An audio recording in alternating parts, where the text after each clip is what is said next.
Hello, welcome to my studio. This is your instructor, Linda. In this video, I'm going to be introducing the art called quilling and telling you a little bit about myself and the workshops that I run. So a lot of people come to my workshops because they've been dragged in by friends or family to attend, and they walk in that door not even having a clue as to what quilling actually is. So in this video, let's start with that. What is quilling? Well, quilling is a type of paper art. Very similar to origami, it has a very, very long history, and we don't actually know when quilling first emerged as a form of art, possibly as far back as ancient Egypt, so some people say, but we don't know for sure. The first recorded quilling that we do know about, though, belongs to the nuns in the monastery. And back in the day, unlike now, paper was not a very common thing and could not be afforded by most of the populace. It was mainly restricted to the wealthy, those in power, and to the churches and the monasteries. The various nuns in the monasteries would bind their holy books, and when they bound their holy books, they would cut off little strips of paper off the spine of the book, and they'd be ending up with these little strips. And because they wanted to reuse this precious paper and not to waste it, they started wrapping it around bones, needles, quills, and making decorations to decorate their holy books and various holy instruments. If you go to some of the museums, there are some very, very beautiful, beautiful pieces of art done by these ancient people.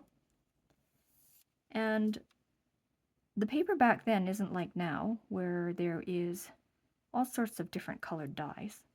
Most of the historical quilling pieces are done in the natural color paper, which is kind of a browny sepia color, but very, very beautiful to look at, very elaborate. There we go. So let me tell you a little bit about myself. My name is Linda, and I've been quilling for over 30 years.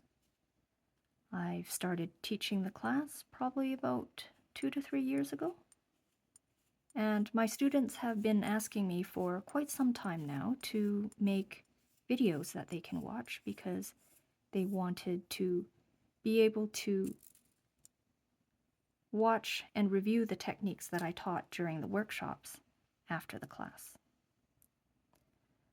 So I teach stuff other than quilling, and what I've learned over the years is I'm a very technical and structured learner, and therefore a very technical and structured teacher. I'm the type of person that likes a recipe when cooking, that tells you exactly which ingredients, how much, when to put them in, how to cook them. So someone who is an exploratory learner, who just likes to basically slap your ingredients together and wing it and see how it turns out, would probably find my teaching style to be rather dull. And if that's the case, then they're probably more likely to do better exploring on their own or watching a different video. There's a teacher for every student and a student for every teacher, so they say. Okay, so here we go. I'm just going to finish this loose coil. So my courses are divided into 3 levels: beginner, intermediate, and advanced. In the intermediate levels, I combine several different types of techniques which are taught in the introductory levels. And in the advanced levels, I give less direction. I basically say, here's the techniques, here's the project you want to do, have at her. I'm here for help and for instruction, but otherwise you can explore on your own. My introductory classes are generally fairly simple and can be done by anyone who walks into the class going, I don't know why I'm here. What is quilling? As much as possible, I'll try to give precise instructions and give you simplified ways of making the same quilling element.